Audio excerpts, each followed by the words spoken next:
आपसे और पूछना चाहेंगे कि अभी आपने बात करी कि इफेक्ट पड़ता है बहुत,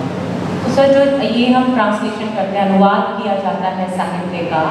और जब अनुवाद दूसरे देशों में किया जाता है किसी भी साहित्य का किसी भी भाषा में, तो उसका किस प्रकार से आप रूप देखते हैं कि अनुवाद का क्या प्रभाव पड़ता है? यानी कि कहने का मतलब ये है कि अनुवाद क्या सांस्कृतिक पुल बना पाता है? अनुवाद तो देखिए, मैंने तो पहले ही बोल दिया है कि अपना साउथ एशिया जो कंट्री है उनका अलग अलग प्रदेश है, अलग अलग संस्कृति, अलग अलग भाषा है, और सब जो एकाधे जो कंट्री है, एकाधे कंट्री में एक आंदोलन हुआ है या कोई सांस्कृतिक घटना है, उस सांस्कृतिक घटना का जो इफेक्ट है, जो अनुवाद है दूसरे अगर किताबों में लिखा जाए और उसका बाहर देश का कोई भी पढ़ने वाला है, उसने अगर वो अनुवाद पढ़ा तो उससे उसके जीवन में उसको मोटिवेशन हो जाता है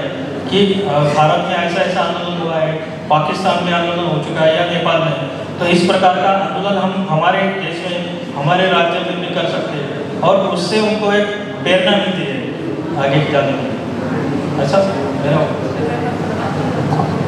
निश्चित रूप से अनुवाद हमने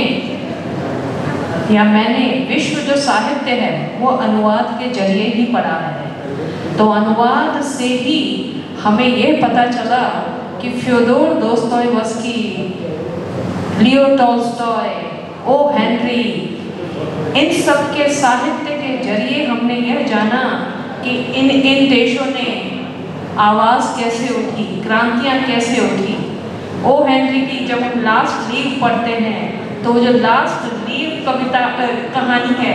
उसके हमने अनेक रूपांतर यहाँ पे किए, और चाहे उन्होंने एक दूसरे परिदृश्य में लिखी, लेकिन लास्ट लीव से हमारे जैसे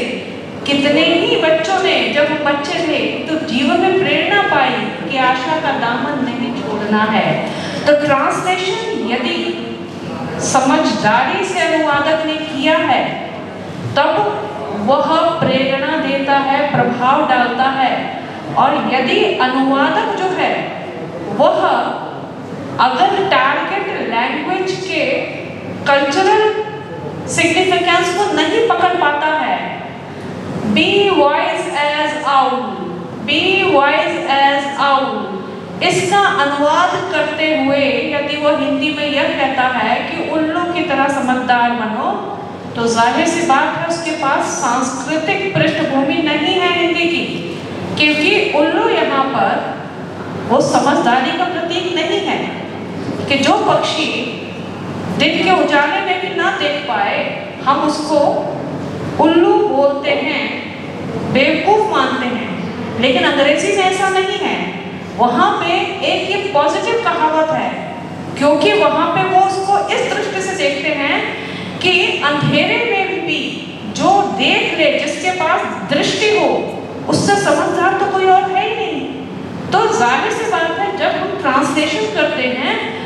सोर्स लैंग्वेज और टारगेट लैंग्वेज के बीच में, तो हमें दोनों भाषाओं के सांस्कृतिक बोध से हमें परिचित होना पड़ेगा, अदरवाइज ट्रांसलेशन अपना उद्देश्य कभी पूरा नहीं कर पाएगा। जी।